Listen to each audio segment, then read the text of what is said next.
Bonjour à toutes et à tous, bienvenue à ce nouveau webinaire organisé par Simplicure. Merci d'être là aujourd'hui. Nous sommes en compagnie de Marina Graziano. Bonjour Marina. Bonjour Alice, merci à toi de m'accueillir ici. Eh bien, avec grand plaisir. Aujourd'hui, pour un webinaire donc en partenariat avec NutriPure, sur un thème sur les troubles digestifs. Un symptôme, une pathologie, le vrai du faux sur les troubles digestifs. Tu vas nous en dire plus dans quelques instants. T'as Je beaucoup te à dire. laisserai te présenter un peu plus. Moi, je vais juste prendre le temps de vous faire quelques petits rappels sur l'utilisation de Big Marker. Donc, vous avez la possibilité, bien sûr, de poser toutes vos questions. Je vous invite à le faire. Pour ça, vous avez les rubriques discussion et puis Q&A sur la droite de votre écran. Et n'hésitez pas, Marina prendra le temps d'y répondre à la fin de la présentation. Voilà, c'est tout pour moi. Je te laisse la parole et puis bon webinaire à tous. Merci Alice et bonjour à tous. Bienvenue pour ce webinaire sur les troubles digestifs.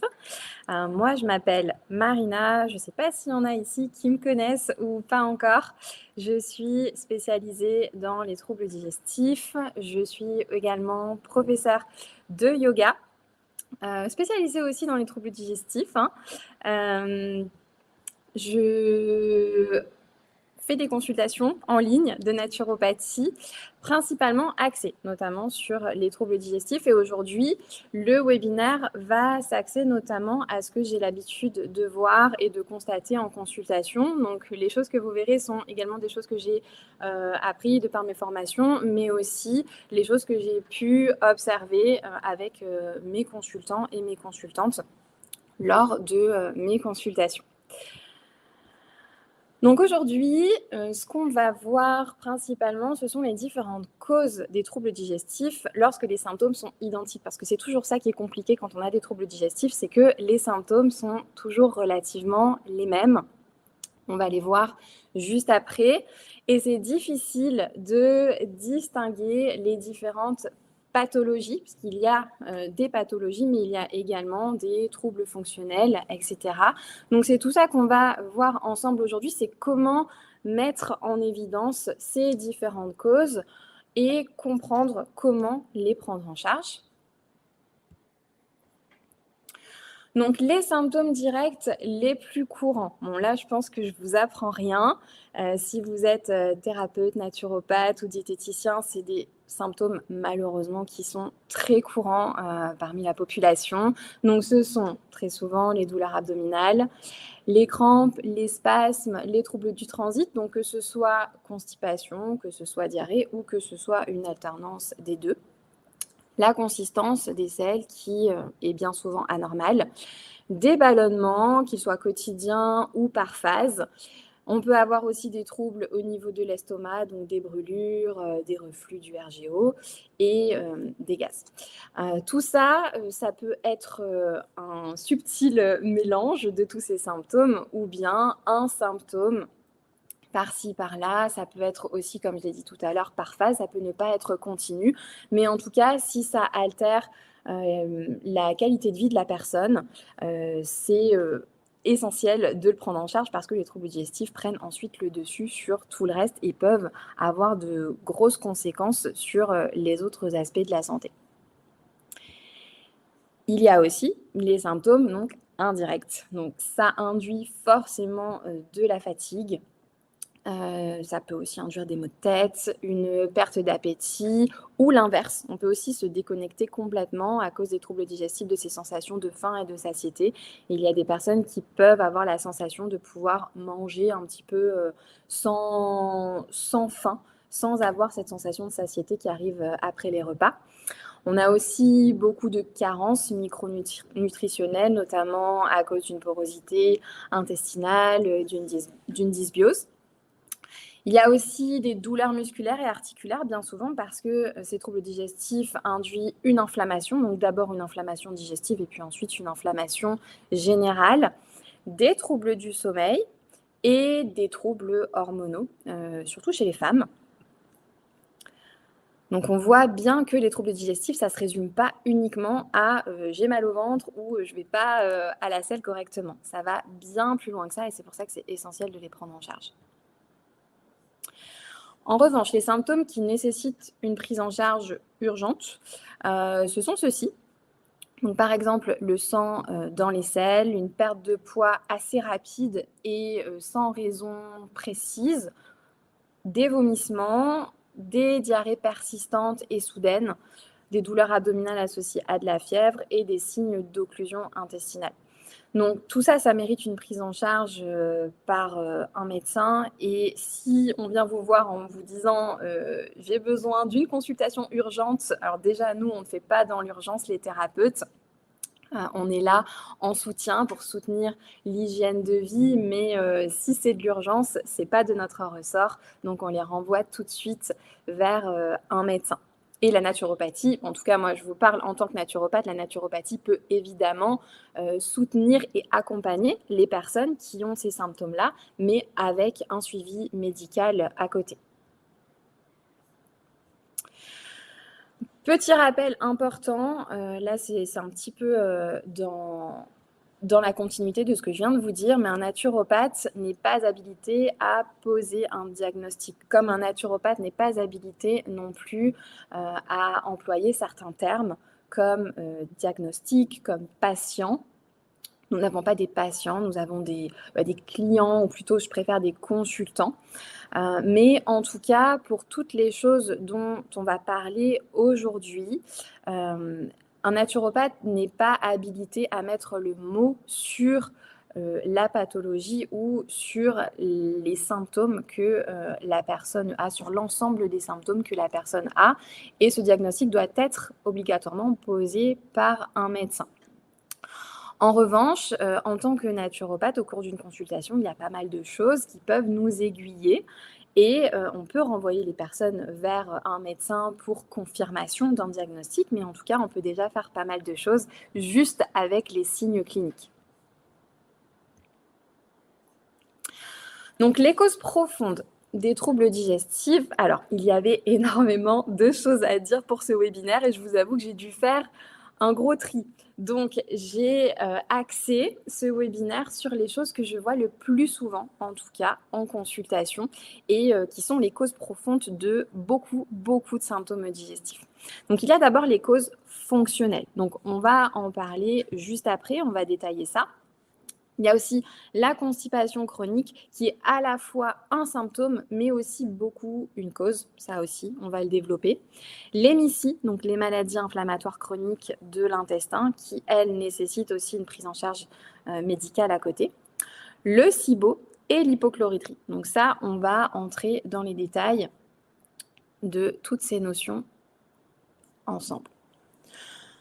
Les causes fonctionnelles, qu'est-ce que c'est ? Eh bien, les causes fonctionnelles, ce sont les causes digestives qui ne sont pas liées à une lésion des organes digestifs, mais qui sont des symptômes en réaction à quelque chose, que ce soit une inflammation ou une réaction alimentaire ou autre. Donc ça, les causes fonctionnelles, c'est aussi une grosse partie des troubles digestifs qu'on rencontre en consultation en tant que thérapeute, parce qu'on a souvent des personnes qui viennent nous voir en nous disant « j'ai fait plein d'examens, j'ai fait plein d'analyses et d'après mon médecin, tout est OK ». Donc les troubles ici proviennent généralement de troubles alimentaires ou plutôt de déséquilibre alimentaire, d'un stress assez important, d'une sédentarité, de troubles du sommeil qui entraînent à leur tour des déséquilibres du microbiote, comme par exemple une dysbiose intestinale ou des troubles de la motilité.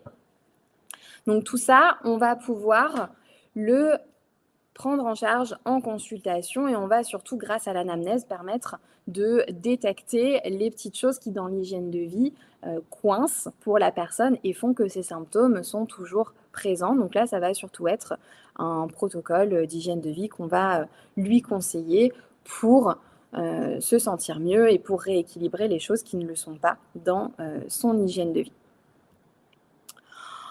Ensuite, on a la constipation chronique. Alors, la constipation chronique, comme je vous l'ai dit, c'est un symptôme, mais je voulais vraiment l'inclure dans ce webinaire parce que c'est bien souvent la cause aussi des autres petits symptômes. C'est-à-dire que bien souvent, une personne qui va venir vous voir pour des ballonnements, des gaz, des douleurs digestives, un ventre très gonflé, mais qui a une constipation chronique et qui va essayer d'agir sur les ballonnements, les douleurs, etc., sans forcément agir sur le problème de fond qui est la constipation chronique, mais ça va être un petit peu vain parce que la racine ici de tous ces symptômes, c'est la constipation. Ensuite, à voir quelle est la racine de cette constipation. Mais parfois, souvent, cette constipation, elle est due à simplement, si j'ai envie de dire, même si c'est pas simple, mais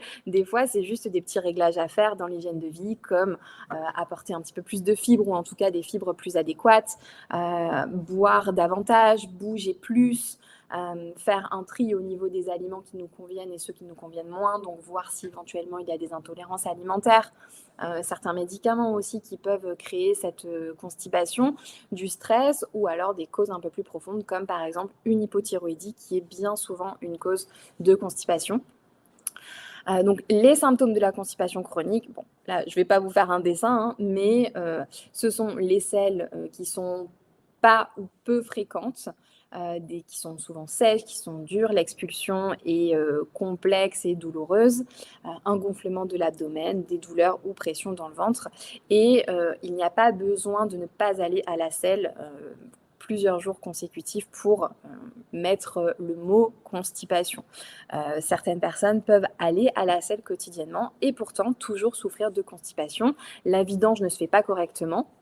Donc c'est pour ça que des fois on interroge les personnes qui peuvent nous dire ah ben non, moi je vais à la selle tous les jours, je suis pas constipée. Et puis quand on creuse un petit peu, on constate que l'élimination ne se fait pas du tout correctement et que c'est la racine de tous les autres symptômes à côté. Donc en premier lieu, réajuster l'alimentation sera primordial. Donc s'il y a la suspicion de certaines intolérances, on peut faire un test d'éviction, donc sur un mois ou sur quelques semaines.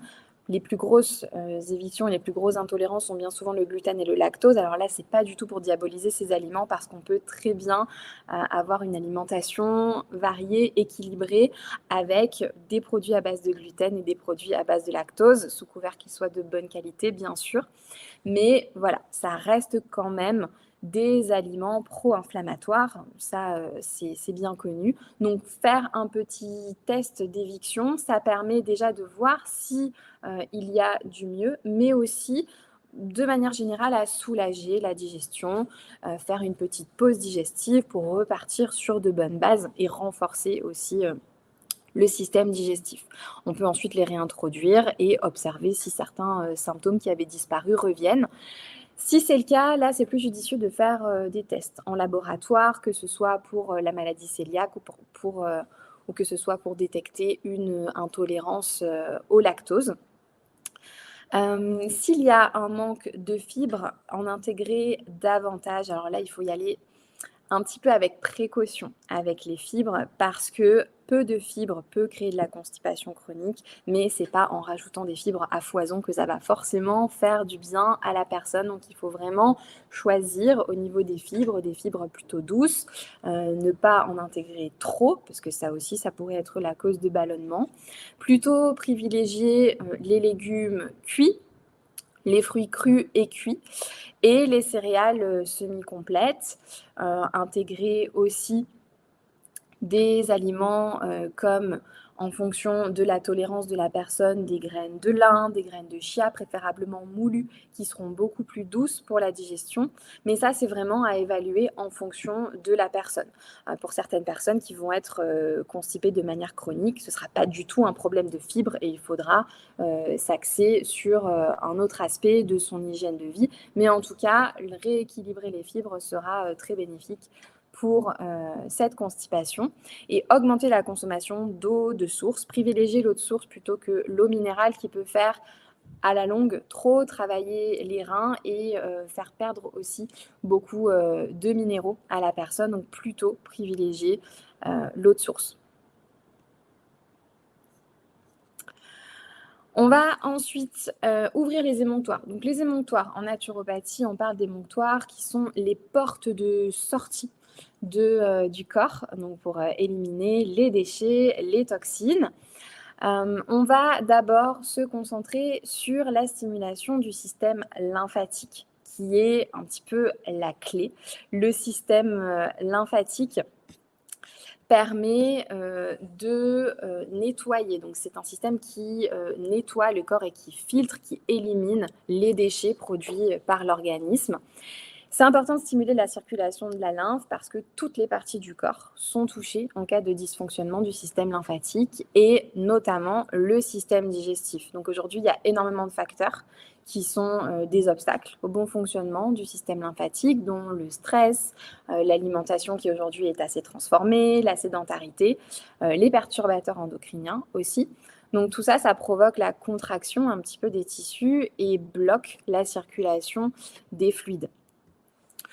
Donc, comment stimuler la circulation lymphatique, la stimulation du système lymphatique? On bouge. Le mouvement, c'est la clé. Donc, l'exercice physique, même doux, la marche, la natation, la course, le yoga, mais aussi les massages, donc qu'ils soient automassage ou en institut, le brossage à sec, les drainages aussi. L'alternance chaud-froid, donc dans la douche, ce qu'on appelle la douche écossaise, alterner un jet d'eau froide, que ce soit que sur les jambes ou sur le corps entier, puis un jet d'eau chaude. Le sauna, si éventuellement on y a accès, c'est super. Éviter aussi les vêtements trop serrés, etc. Donc, priorité à la stimulation du système lymphatique. Ensuite, on va agir sur le foie avec des plantes cholérétiques et des plantes cholagogues qui vont stimuler la production de bile et qui vont travailler aussi sur la sphère hépatique et la sphère intestinale. Donc, je pense notamment à l'artichaut, mais aussi au radis noir, au romarin, au chardon-marie, au desmodium. Donc, ça va être en complément alimentaire sous forme de teinture mère ou en complément gélule ou bien en petite ampoule à prendre sur environ 2-3 semaines. Tout ça, ça va permettre de soulager le foie. Quand il y a de la constipation, il y a aussi très souvent le foie qui est engorgé et de soulager forcément la digestion et le transit. On va libérer les énergies vitales. Donc, si la personne est très sédentaire, on va l'inciter encore une fois à faire une activité physique, donc pour vraiment réveiller l'énergie et stimuler l'organisme et soulager la digestion, la stimuler le transit. Faire davantage de trajets à pied, marcher le week-end, vraiment bouger le plus possible. Et si les personnes sont assez stressées, donc déjà travailler sur les causes du stress, ça reste la priorité, et utiliser des petits outils naturels comme les plantes calmantes, les fleurs de bac, les techniques aussi de relaxation comme la méditation ou le yoga, la sophrologie. Mais vraiment, travailler sur les causes du stress sera la priorité parce que voilà, si le stress est dû à un problème au travail, par exemple, on peut prendre toutes les plantes qu'on veut, on peut faire tout le yoga du monde. Et pourtant, je prêche pour ma paroisse ici, mais voilà, il va falloir agir sur les causes de ce stress en priorité. Et les compléments qui vont être hyper utiles, notamment chez NutriPure, et moi je les adore ces compléments. Ils ont été vraiment hyper efficaces sur moi dans les périodes où j'en avais besoin. C'est notamment l'ashwagandha, donc plante adaptogène qui va permettre de réguler le système nerveux et d'agir sur le stress, vraiment de répondre aux besoins de la personne. Donc si la personne est très stressée, la plante adaptogène va permettre d'apaiser. Si au contraire la personne est plutôt fatiguée, apathique, la plante va permettre de rebooster le système. Donc ashwagandha et rhodiol. Et le Purzen, qui est aussi très bien, qui allie des GABA, de la valériane aussi et du tryptophane, donc très bien pour les personnes qui ont tendance à être stressées.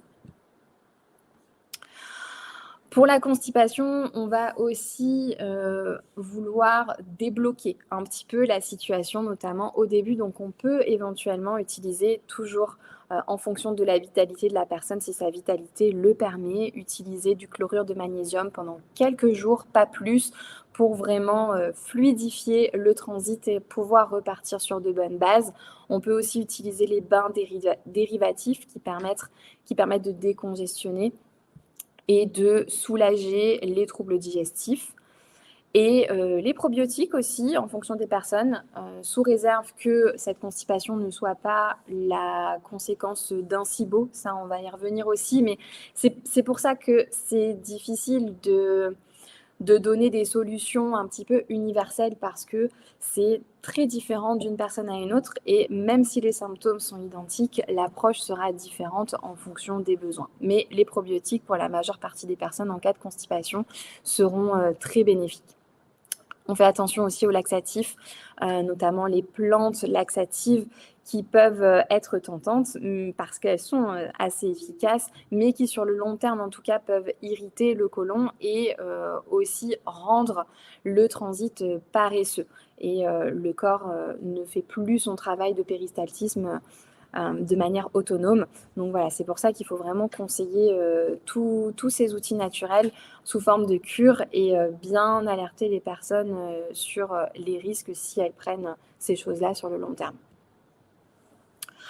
Les MICI, donc les maladies inflammatoires, on va en aborder une notamment aujourd'hui qui est une des plus courantes, la maladie de Crohn.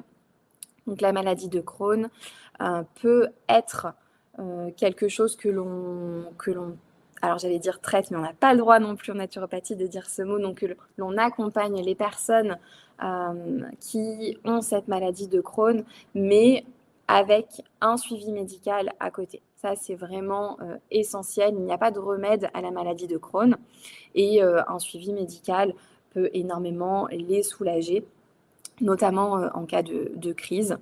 Donc la maladie de Crohn, c'est quoi? C'est une inflammation chronique des intestins, notamment liée à des lésions de la paroi intestinale. Ça peut être à la jonction du côlon et de l'intestin grêle, bien souvent, mais ça peut aussi s'étendre aux autres organes. Les causes sont encore inconnues. Il y a plusieurs facteurs qui peuvent y contribuer, mais il n'y a pas de cause vraiment spécifique à la maladie de Crohn ou encore pas encore détectée en tout cas.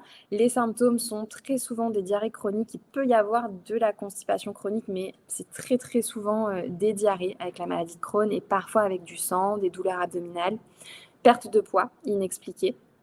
De la fièvre parfois, une grosse fatigue, des carences nutritionnelles et parfois des nausées et des vomissements. Donc c'est pour ça qu'il faut vraiment se faire accompagner de manière médicale quand tous ces symptômes sont réunis. La mise en évidence peut se faire via des bilans sanguins en corrélation avec très souvent une coloscopie, une gastroscopie, une iléocoloscopie également pour détecter ces lésions sur les parois intestinales. Donc, en plus de cet accompagnement médical en naturopathie, on peut accompagner la personne pour soulager ses symptômes, donc en sollicitant le moins possible le système digestif, donc en évitant et voir si possible sur une période donnée, en tout cas, les céréales demi-complètes et complètes. On préfère les versions blanches, bio de préférence. On limite aussi le gluten au début, vraiment toujours dans cette optique de soulager au maximum le système digestif. Limiter également les légumineuses qui peuvent être complexes à digérer. Les produits laitiers à base de lait de vache, plutôt se tourner, si on souhaite toujours en consommer quand on a la maladie de Crohn, se tourner vers les produits à base de lait de brebis ou de chèvre et d'éviter tout ce qui va être tout ce qui va demander en fait un travail supplémentaire au système digestif, donc les crudités, on préfère les légumes cuits. On va ici aussi ouvrir les émonctoires. Donc là, si éventuellement il y a des cas de constipation, on peut utiliser des plantes comme la racine de guimauve qui va avoir un effet laxatif assez doux et qui est également très intéressant pour la maladie de Crohn parce qu'elle est apaisante pour les muqueuses et anti-inflammatoire, ou encore le romarin qui va lui améliorer la motilité intestinale et il est également antispasmodique. Si les diarrhées sont ce qui prédomine chez la personne, on va à ce moment-là pouvoir utiliser la myrtille ou la Bistorte. Donc, ils sont très intéressantes parce qu'elles sont très apaisantes, donc à la fois astringentes pour donc les diarrhées et apaisantes et cicatrisantes pour les muqueuses. Donc ça en infusion ou en jus pour la myrtille éventuellement. On va également libérer les énergies vitales et soutenir la vitalité. Donc encore une fois, travailler sur les causes du stress. Le stress est très souvent présent chez les personnes qui ont des troubles digestifs en général. C'est souvent un gros point commun. Les massages, les bains chauds, le yoga pourront éventuellement également être très apaisants. Les fleurs de bac pour travailler sur les causes du stress, les plantes apaisantes, donc la passiflore, la valériane, les plantes adaptogènes, les probiotiques également. S'il y a une diarrhée associée, ça veut dire qu'il y a également une grosse perte en minéraux, en oligo-éléments. Donc se supplémenter aussi avec un complexe en multivitamines de qualité. Tous les complexes multivitamines et tous les compléments ne se valent pas. Ceux de NutriPure sont très bien composés, les dosages sont très bons et les formes surtout sont les bonnes. Donc les formes des micronutriments sont celles qui sont les mieux assimilées par le corps. Donc on peut avoir recours aux multivitamines, mais également ici aussi pour la gestion du stress, aux pure zen, aux plantes adaptogènes. On peut également avoir recours au magnésium.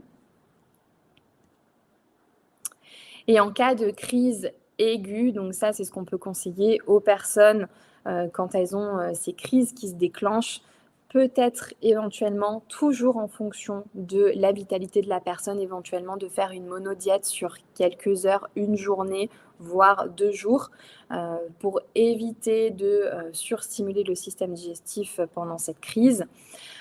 Supprimer totalement les choses qui peuvent aggraver et irriter la digestion, donc les légumineuses, les crudités, le gluten et le lactose, des infusions d'une plante qui va être antispasmodique et apaisante comme la mélisse. Là, c'est vraiment des exemples que je vous donne, mais la mélisse est une très bonne plante, mais il y en a d'autres qui ont ces mêmes propriétés. Et l'huile essentielle de lavande fine que j'adore, donc notamment en massage sur le ventre pour calmer les spasmes. Elle est antispasmodique, elle est apaisante également du système digestif, mais aussi du système nerveux. Donc mélangée à un petit peu d'huile végétale, elle pourra soulager de manière locale. Le SIBO. Donc le SIBO, c'est quelque chose qu'on rencontre également beaucoup en consultation. Donc, qu'est-ce que c'est le SIBO? C'est une pullulation bactérienne de l'intestin grêle. Donc, c'est une prolifération de bactéries qui sont de base bénéfiques pour le corps, mais qui ne sont pas logées au bon endroit, donc qui ne migrent pas jusqu'au côlon, là où elles devraient être.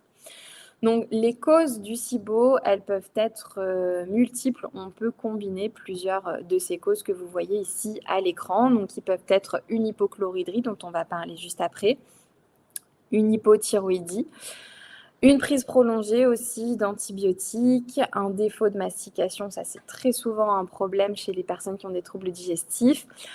Également, un dysfonctionnement du complexe migrant-moteur, donc ça, on en parlera juste après aussi, et un stress chronique. Les symptômes du SIBO, forcément, c'est toujours un petit peu le même panel de symptômes. On retrouve des ballonnements.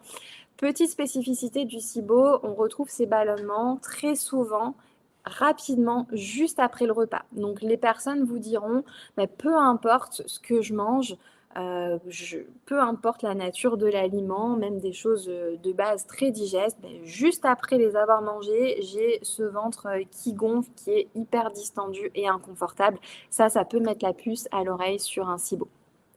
Une altération du transit, cette sensation de plus rien digérer, une pesanteur gastrique après les repas, on a toujours des gaz, des irritations, une inflammation de bas grade et de la fatigue. La mise en évidence du SIBO, alors il y a d'abord les tests thérapeutiques. Donc on peut voir quand on a un SIBO, une amélioration des symptômes avec une prise d'antibiotiques ou d'huiles essentielles antiseptiques. C'est paradoxal, mais les personnes qui vont avoir un SIBO, si elles prennent des antibiotiques pour X ou Y raison, Voilà, elles sont malades, elles ont la grippe ou autre et elles vont prendre des antibiotiques. Elles peuvent voir une grosse amélioration sur leurs troubles digestifs, tout simplement parce que les antibiotiques vont tuer tout ce qui se trouvera sur leur passage. Donc que ce soit les mauvaises bactéries, mais aussi les bonnes bactéries. Donc ça peut aussi mettre la puce à l'oreille sur il y a un SIBO. Ou, à l'inverse, il peut avoir une aggravation des symptômes avec la prise de probiotiques ou de prébiotiques. Donc ça aussi, ça c'est très très parlant. Bien souvent quand des personnes, pour aller mieux, veulent prendre des probiotiques et se trouvent avec des symptômes encore plus exacerbés, ça aussi, ça peut démontrer un SIBO, tout simplement parce que les bactéries qui, au lieu d'être dans le côlon, sont logées ou stagnent au niveau de l'intestin grêle, en fait, avec un complément supplémentaire de probiotiques, vous allez alimenter cette prolifération bactérienne. Donc, vous allez apporter la nourriture à ces bactéries, que ce soit des prébiotiques ou des probiotiques. Donc, vous allez entretenir cette prolifération. Donc, ça, c'est vraiment des choses très parlantes, juste au niveau thérapeutique. Ensuite, il y a la biologie, donc il y a les tests respiratoires pour mesurer l'hydrogène ou le méthane expiré après ingestion de lactulose ou de glucose. Donc ça, c'est des tests qui se font en clinique et qui permettent de manière officielle de détecter un SIBO. Et en plus de ça, donc pour croiser un petit peu les tests et qui va confirmer un SIBO, les nombreux déficits micronutritionnels qu'on peut constater sur une prise de sang vont confirmer que effectivement il y a une malabsorption et voilà, ça vient simplement confirmer le SIBO. Donc pour la prise en charge du SIBO, on va tout d'abord venir éliminer les pathogènes. Donc ces bactéries qui ne sont pas au bon endroit, on va vouloir les éradiquer déjà pour soulager les symptômes de la personne. Donc les herbes et aromates sont super pour ça parce que bien souvent elles sont antibactériennes, antivirales, elles sont également carminatives, donc elles vont venir neutraliser ces gaz qui fermentent et elles vont également soulager la digestion et booster le système immunitaire. On a aussi l'huile essentielle d'origan compacte qui est géniale. Elle a des propriétés antimicrobactériennes. Elle a un peu un rôle d'antibiotique naturel. Elle est antivirale, elle est antifongique et elle va venir lutter contre les infections bactériennes. Elle va aussi être antispasmodique, donc elle va soulager la digestion de la personne et elle a également des propriétés antiparasitaires. Donc elle va vraiment aider à éliminer tous ces pathogènes au niveau de l'intestin grêle. Il y a aussi la berbérine qui est hyper intéressante. Elle a à peu près les mêmes propriétés que l'huile essentielle d'origan. Elle est antibactérienne, anti-infectieuse et elle va permettre de réguler également la flore intestinale. On a aussi l'aïcine, donc c'est le composé principal présent dans l'ail. Donc ça, en fonction des personnes, on va le conseiller ou pas parce que le fait de prendre de l'aïcine en complément, ça peut avoir le même effet que le fait de manger de l'ail.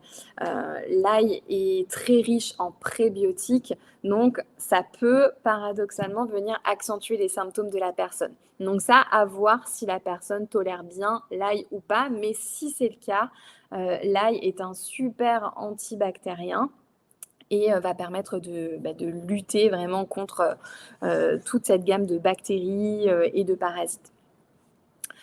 On a aussi le climat nutritionnel qui va être intéressant à prendre en charge et notamment mettre l'accent sur les FODMAP. Donc les FODMAP, c'est pas le plus gros de la prise en charge, on va dire, parce qu'aujourd'hui, on voit beaucoup que la méthode FODMAP est la méthode miracle pour les troubles digestifs. Alors, ça peut beaucoup aider de prendre en compte les FODMAP, de comprendre ce que c'est, de savoir que ce sont des aliments qui sont fermentés cibles, qui vont fermenter de manière parfois exagéré en fonction des personnes, mais que la méthode FODMAP seule ne suffira pas. Il ne suffit pas d'enlever des choses et de se dire, bon ben voilà, je vais mieux, j'ai réglé le problème. Non, il y a une cause profonde à ces troubles digestifs. Par contre, la prise en charge alimentaire avec la méthode FODMAP peut énormément soulager la personne. Donc, on va limiter la fermentation et l'inflammation digestive pendant quelques semaines en évitant les aliments qui sont riches en FODMAP et pouvoir éventuellement identifier si un aliment n'est pas toléré au moment de la réintroduction de ces FODMAP. Donc, on va les réintégrer petit à petit au bout de quelques semaines. Et en parallèle, on va mettre l'accent sur la mastication, sur le fait de bien prendre le temps pendant le repas, etc. Donc, on va un peu éduquer les personnes à ces aliments-là pour qu'ils puissent composer leur assiette de manière à ce qu'elle ne soit pas trop riche en FODMAP. Parce que ce qui pose bien souvent problème avec les FODMAP, c'est cette accumulation qu'il peut y avoir dans l'assiette. C'est-à-dire que oui, les aliments dans l'assiette sont bénéfiques pour la santé, mais sont très très riches en FODMAP. Il peut y avoir la source de féculents qui est riche en FODMAP, la source de légumes qui est riche en FODMAP, l'assaisonnement qui est riche en FODMAP, et au final, un aliment pris à part dans l'assiette ne poserait pas de problème, mais là, le fait qu'il y en ait trop, c'est ça qui crée cette fermentation.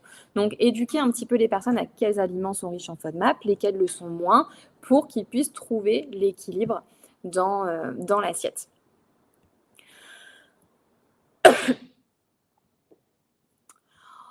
On va forcément optimiser la digestion. Donc là, je vous ai parlé de la mastication. Vraiment, éduquer les personnes à la mastication parce qu'elle est beaucoup trop souvent survolée. On se dit, oui, je mange un peu vite, mais c'est pas grave. Alors que la bouche, c'est la première étape de la digestion. La mastication, c'est la première étape de la digestion. Donc, vraiment, inciter les personnes à prendre le temps, à mastiquer au moins, vraiment, au moins une quinzaine de fois. Si c'est une vingtaine, c'est mieux. Mais déjà, une quinzaine de fois, c'est très bien parce que bien souvent, c'est beaucoup moins. On va aussi lutter contre le stress et les facteurs de stress, donc en fonction des personnes, si c'est plutôt dans la sphère professionnelle, dans la sphère familiale, dans la sphère amicale, enfin bref. C'est toujours important d'agir sur les facteurs de stress dans la vie des personnes. On va également optimiser les enzymes digestives.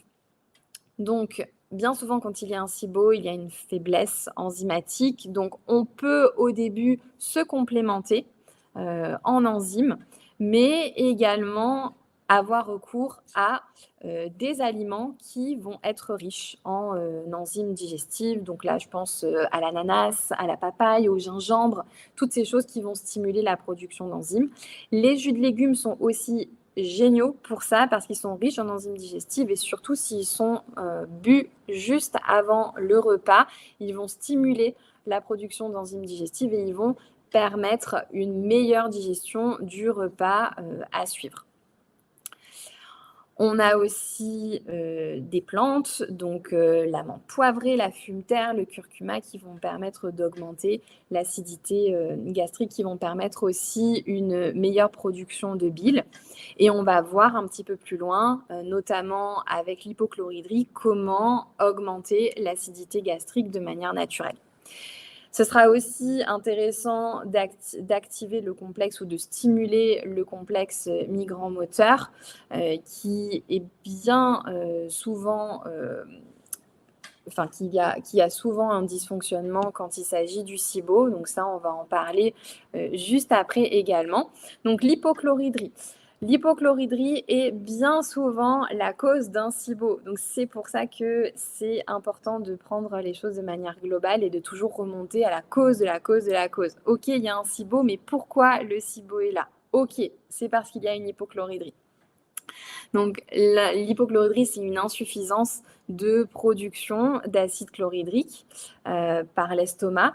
Donc, petit rappel, l'acide chlorhydrique, c'est un composant clé du suc gastrique qui est produit par l'estomac et qui a plusieurs rôles qui sont très importants dans la digestion, donc notamment l'activation des enzymes digestives, mais surtout la destruction des agents pathogènes. Donc, il aide l'acide chlorhydrique à tuer les bactéries et les autres micro-organismes qui sont ingérés, donc pour réduire les risques d'infection digestive, et il favorise également forcément la dégradation des aliments. Donc, la conséquence d'un manque d'acide chlorhydrique, donc ça va être l'augmentation du passage de micro-organismes en provenance de l'assiette et des organes digestifs plus hauts vers l'intestin grêle. Donc, trop de micro-organismes qui vont stagner dans l'intestin grêle.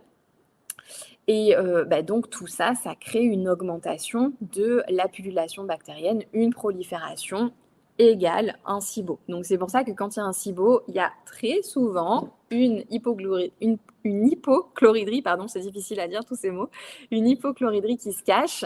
Et c'est forcément l'hypochloridrie qu'il va falloir prendre en charge aussi, parce que si on éradique le SIBO mais qu'on ne prend pas en charge l'hypochloridrie, le SIBO va revenir, que ce soit quelques mois, quelques années après, mais il va revenir parce que la cause n'a pas été éradiquée.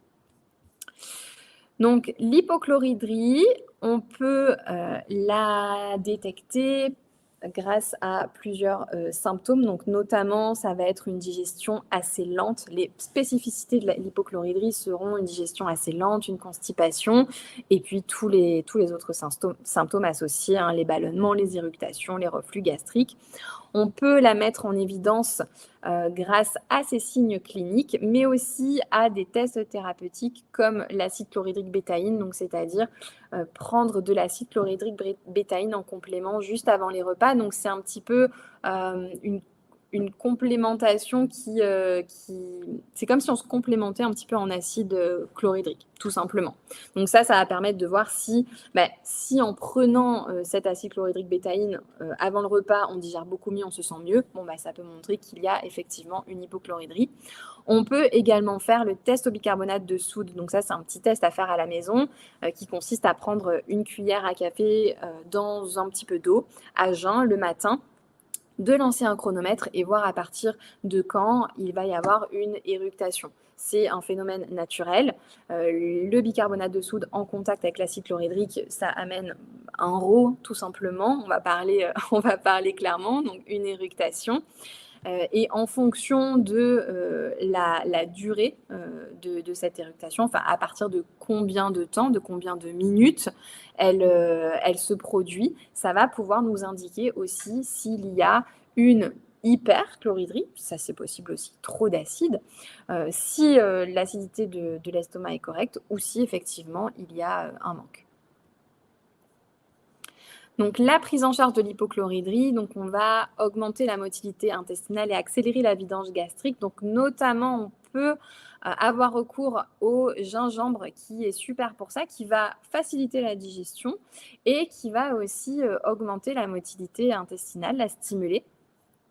On va également venir corriger la dysbiose parce que bien souvent, quand il y a tous ces troubles digestifs, il y a une dysbiose intestinale, donc qui est un déséquilibre du microbiote. Donc il y a trop de bactéries pathogènes et trop peu de bactéries bénéfiques pour la santé. Donc on va venir rééquilibrer ça en rééquilibrant la quantité de fibres, donc en les augmentant ou en les diminuant, parce qu'il y a des personnes qui consomment beaucoup trop de fibres et ça peut être un facteur de dysbiose. On va également limiter les aliments pro-inflammatoires, on va éviter les excès de graisse, de friture, d'alcool, avoir recours à des antifongiques et anti-inflammatoires naturels. Donc ça peut être des plantes, ça peut être aussi l'extrait de pépins de pamplemousse qui est super pour ça, pour nettoyer, pour désinfecter. Éviter la prise d'antibiotiques inutiles, ça c'est important aussi. Et utiliser des compléments en soutien, donc notamment les oméga 3. La L-glutamine qui a un rôle de renforcement de la barrière intestinale. Le zinc également, donc ces compléments vont être hyper intéressants pour l'intégrité de la muqueuse intestinale. Prendre en charge le stress, toujours prendre en charge une possible hypothyroïdie, parce que c'est très souvent le cas aussi d'avoir une hypothyroïdie qui entraîne une hypochloridrie, qui entraîne un SIBO. Et les compléments, donc voilà, je vous les ai remis juste en bas, qui peuvent être intéressants pour ça. Donc les oméga 3 anti-inflammatoires avec glutamine, zinc et magnésium pour la gestion du stress, mais aussi l'apaisement du système nerveux en général. On va venir augmenter l'acide gastrique. Si toutes les choses mises en place avant n'ont pas suffi, on va venir stimuler encore un petit peu plus l'acidité gastrique avec du vinaigre de cidre. Ça, toujours pareil en fonction des personnes. Hein. S'il y a des antécédents ou des cas actuels chez les consultants d'ulcères ou de RGO ou de choses comme ça, on va éviter le vinaigre de cidre et l'acide chlorhydrique bétaïne, donc vraiment voir en amont les contre-indications de ces éléments-là. Mais si tout est OK, on peut utiliser du vinaigre de cidre dilué dans un petit peu d'eau en début de repas, à prendre avec une paille pour ne pas abîmer l'émail des dents. Donc le vinaigre de cidre va venir stimuler la production d'acide chlorhydrique. On va pouvoir se complémenter en acide chlorhydrique bétaïne en début de repas, avoir la posologie des compléments que vous utilisez. Consommer suffisamment de protéines, ça c'est hyper important parce que c'est paradoxal, parce que quand il y a un manque d'acide chlorhydrique, on va avoir du mal à digérer les protéines, parce que les protéines sont ce qui demande le plus de travail au système digestif.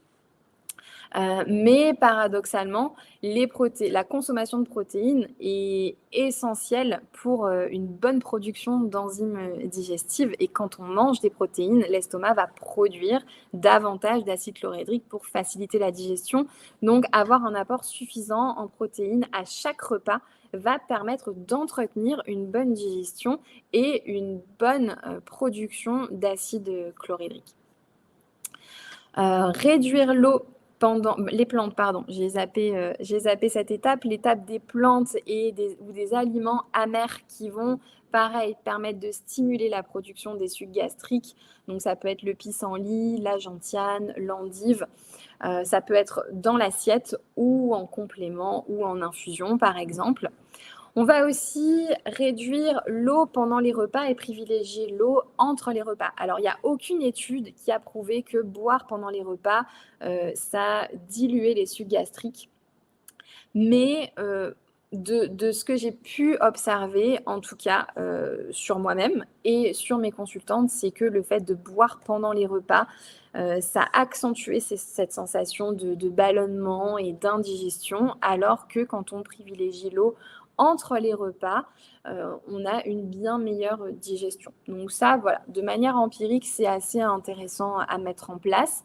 Laisser aussi au moins 3 heures entre chaque repas, donc pour bien laisser le temps à la digestion de se faire, de se terminer avant d'en enclencher une nouvelle. Et encore une fois, bien mastiquer. Pour terminer, je voulais vous parler rapidement du complexe migrant-moteur. Donc le complexe migrant-moteur, c'est une vague contractile qui va de l'estomac au rectum et qui permet d'éliminer les débris et les micro-organismes stagnants dans l'intestin grêle. Donc le complexe migrant-moteur, il se met en place pendant les périodes interdigestives.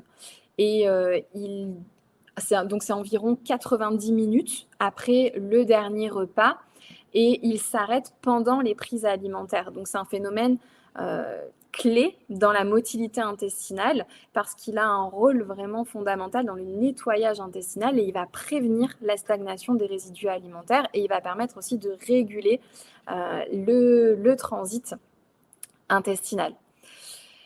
Donc, qu'est-ce qui peut causer un dysfonctionnement du CMM? Alors, ça va être le grignotage, donc c'est pour ça que c'est très important de laisser suffisamment de repos digestif entre chaque repas. Les chirurgies abdominales aussi, donc les adhérences cicatricielles, donc ces tissus fibreux qui se forment entre plusieurs parties des organes qui ne sont pas censés, ou des tissus qui ne sont pas censés être connectés et qui vont créer donc des douleurs et un ralentissement du CMM. une hypochloridrie, un stress chronique, l'alcool, l'hypothyroïdie, les IPP aussi, donc les inhibiteurs de la pompe à protons qui peuvent affecter le CMM. Les symptômes, toujours les mêmes. Et c'est souvent la cause d'un SIBO. Et la mise en évidence, donc elle est bien souvent clinique. Quand on a détecté par exemple un SIBO ou une hypochloridrie, il y a très souvent un dysfonctionnement du CMM, mais il peut y avoir aussi des examens médicaux qui permettent de mettre en évidence ce dysfonctionnement. Donc pour sa prise en charge, on va traiter une très probable hypochloridrie, c'est bien souvent la conséquence. On va venir stimuler la sécrétion de certaines hormones qui favorisent l'activation de ce complexe. Donc, je ne vais pas vous embrouiller l'esprit avec ces hormones-là, mais en tout cas, des plantes comme le gingembre, l'amande poivrée, le safran peuvent stimuler cette sécrétion d'hormones et favoriser le bon fonctionnement du CMM. On va forcément éviter le grignotage, respecter aussi le jeûne nocturne. Donc, bien respecter au moins 8 heures. C'est vraiment le minimum. Moi, j'irais même jusqu'à 12 heures de jeûne la nuit. Le travail cicatriciel qui peut être très intéressant si la personne a eu une chirurgie abdominale, par exemple, et a des adhérences, donc par des massages ou en allant voir un ostéopathe, un kiné ou avec certaines thérapies manuelles. L'exercice aussi, et notamment le yoga, peut être très intéressant pour ça. Lutter contre le stress avec donc les compléments qui sont mentionnés ci-dessous ou toujours de la même manière enfin pas ou, mais en corrélation avec le fait d'agir sur ces sources de stress dans la vie de tous les jours.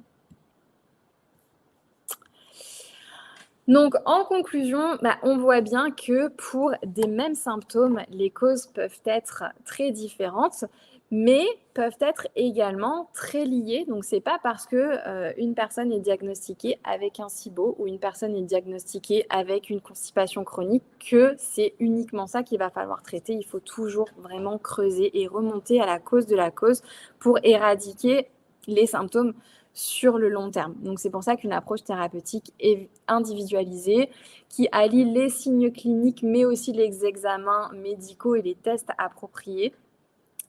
Cette approche est vraiment essentielle pour optimiser la prise en charge des consultants et distinguer les troubles fonctionnels des pathologies organiques.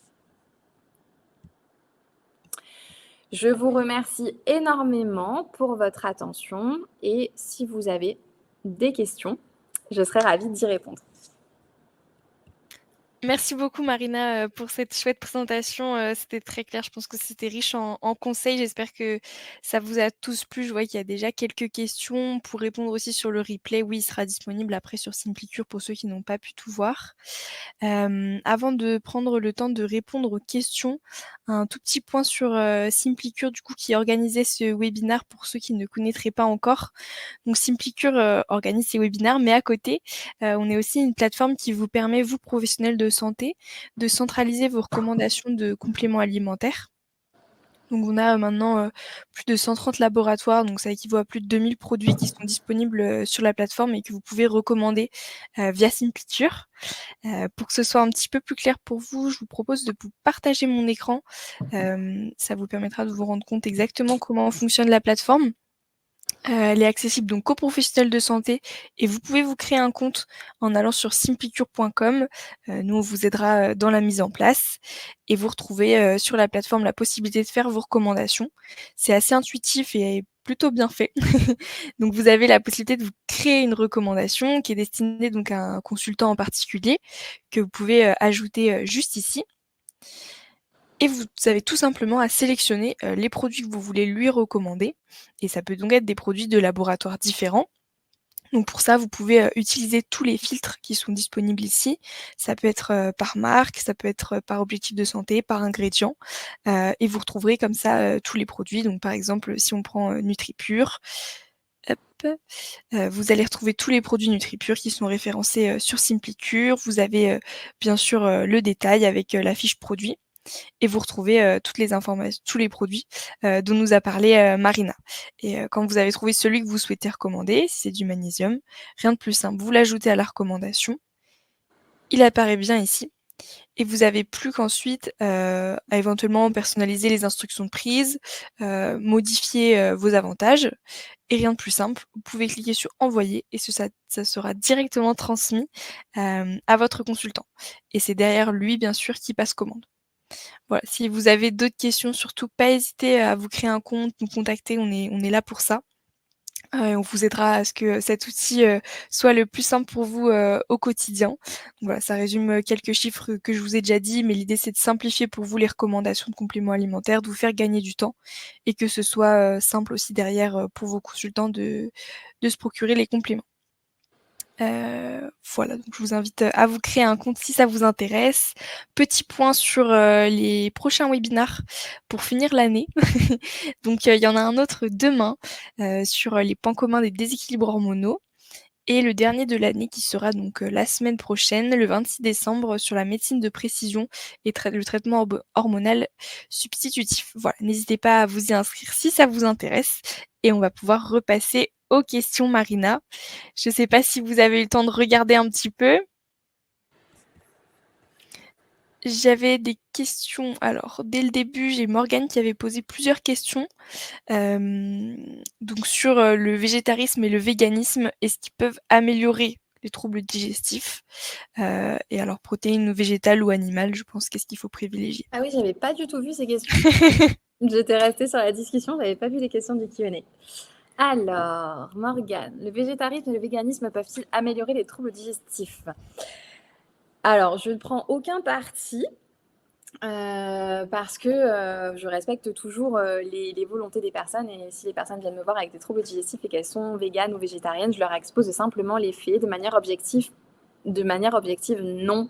Le végétarisme et le véganisme n'améliorent pas forcément les troubles digestifs, tout simplement parce que, comme j'en ai parlé dans le webinaire, les protéines animales ont un rôle très important dans la production d'acide chlorhydrique et d'enzymes digestives.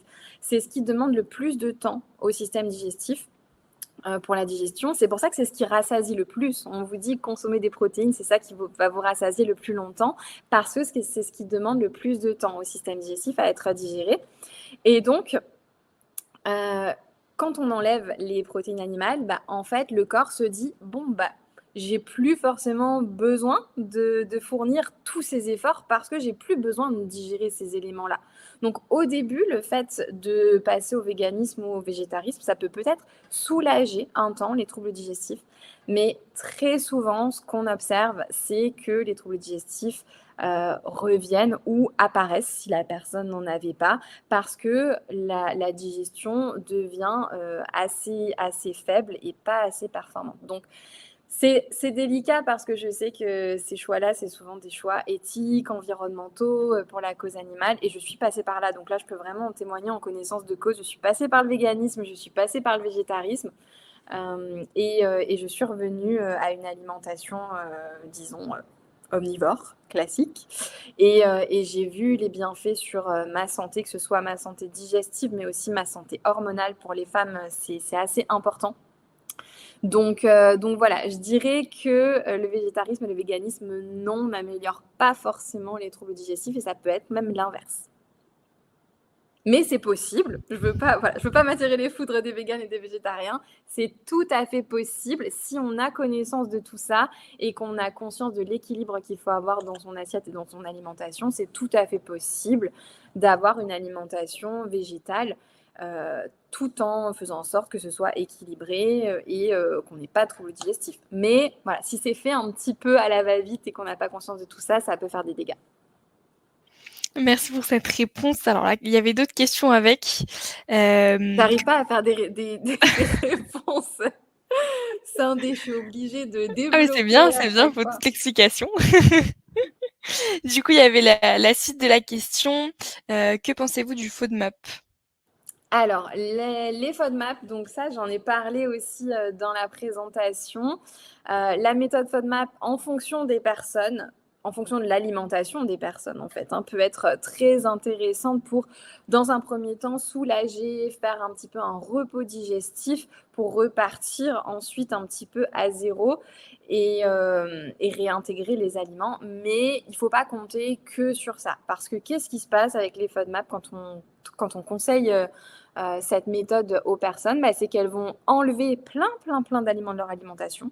Donc, tous ces aliments qui sont riches en FODMAP. Et elles vont se dire, trop bien. Alors, il y a des personnes pour qui ça ne va pas forcément avoir d'effet. Donc, ça veut dire que la clé est ailleurs. Mais pour la majorité des personnes, elles vont se dire, oh, mais trop bien, j'ai plus de ballonnement, j'ai plus le ventre gonflé, je digère mieux. Et elles vont se dire, bon, j'ai trouvé la solution, je ne consommerai plus ces aliments. Sauf que là, grosse erreur, parce que qu'est-ce que sont les FODMAP? Dans la majeure partie, pour la majeure partie d'entre eux, ce sont des aliments riches en probiotiques et riches en prébiotiques. Donc, ça va être les aliments qui vont permettre d'alimenter le microbiote. Donc, c'est pour ça que cette méthode, elle est utile si elle est faite sur le court terme, parce que ce n'est pas quelques semaines ou un mois de méthode FODMAP qui va changer quoi que ce soit à votre microbiote. Par contre, moi, parfois, j'ai en consultation des personnes qui me disent « ça fait 6 mois que je fais la méthode FODMAP, ça fait 1 an que je fais la méthode FODMAP ». Et là, catastrophe, parce que on n'alimente plus le microbiote. Donc, au début, ça va soulager, mais au final, on va affamer la flore intestinale, on ne va plus lui apporter les bactéries nécessaires à son bon fonctionnement. Et ça va être vraiment un gros cercle vicieux. Et puis, en plus, on aura éliminé plein d'aliments de notre alimentation qui va être difficile de remettre, de réintégrer. Donc, méthode FODMAP, oui, pas pour tout le monde. Et il faut que ce soit encadré et bien expliqué aux personnes que c'est une méthode à faire sur le court terme et pas une solution miracle. Très très clair. Alors la suite de la question, un complément de psyllium. Alors oui, le psyllium, c'est vrai que j'en ai pas parlé dans cette présentation, mais c'est un très bon complément, enfin c'est un très bon remède naturel, toujours pareil, en fonction des personnes.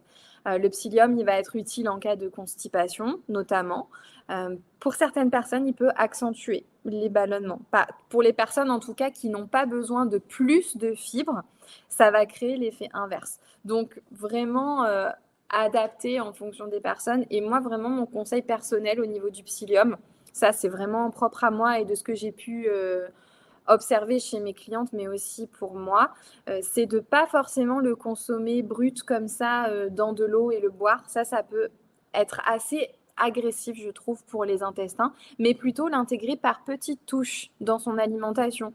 Donc moi, j'aime bien ajouter de temps en temps, quand j'en ressens le besoin, une cuillère de psyllium dans mon porridge ou dans ma pâte à pancake ou des choses comme ça. Les intégrer vraiment à vos préparations pour les avoir de manière assez douce régulièrement dans l'alimentation sans que ce soit un verre. En plus, c'est hyper désagréable à boire comme ça, je trouve, la texture, le goût, il n'y a rien de plaisant.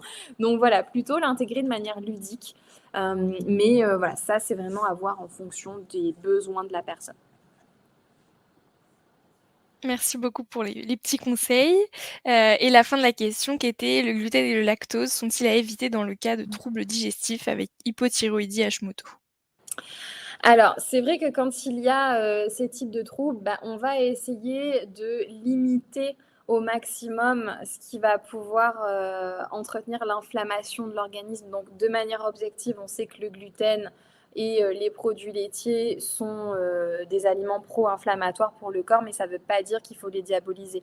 Donc, si cette personne a une bonne capacité digestive, bon, là dans ce cas-là, elle a des troubles digestifs, donc on va y aller doucement. Mais moi, je conseillerais d'avoir une variété dans l'alimentation, si en tout cas cette personne veut continuer à consommer des produits laitiers et du gluten, de surtout varier pour ne pas en avoir régulièrement ou tous les jours en tout cas, et surtout se tourner vers les bons aliments, les bons produits, les bonnes qualités. Donc plutôt que, par exemple, du gluten, il va y avoir une grosse différence entre si la personne vous dit je consomme du pain, la baguette classique du boulanger, ou un bon pain au levain naturel que je trouve chez mon boulanger artisan. C'est du pain, mais la qualité fait que le corps ne le recevra pas du tout de la même manière, et pareil pour les produits laitiers. On n'a pas la même qualité et donc les mêmes bénéfices nutritionnels dans un yaourt. Bon, j'allais citer une marque, mais c'est pas bien. Un yaourt classique de supermarché et un yaourt frais du producteur. Voilà, ça, c'est ça qui va faire la différence en fait. Merci beaucoup. Je crois qu'on a répondu du coup à toutes les questions de Morgane. On a une question de François qui est arrivée suite à la discussion sur le FODMAPS. Quid si impossible de réintroduire ces FODMAPs? Bah, en fait, si c'est impossible de réintroduire les FODMAP, alors déjà, les FODMAP, ils sont nombreux.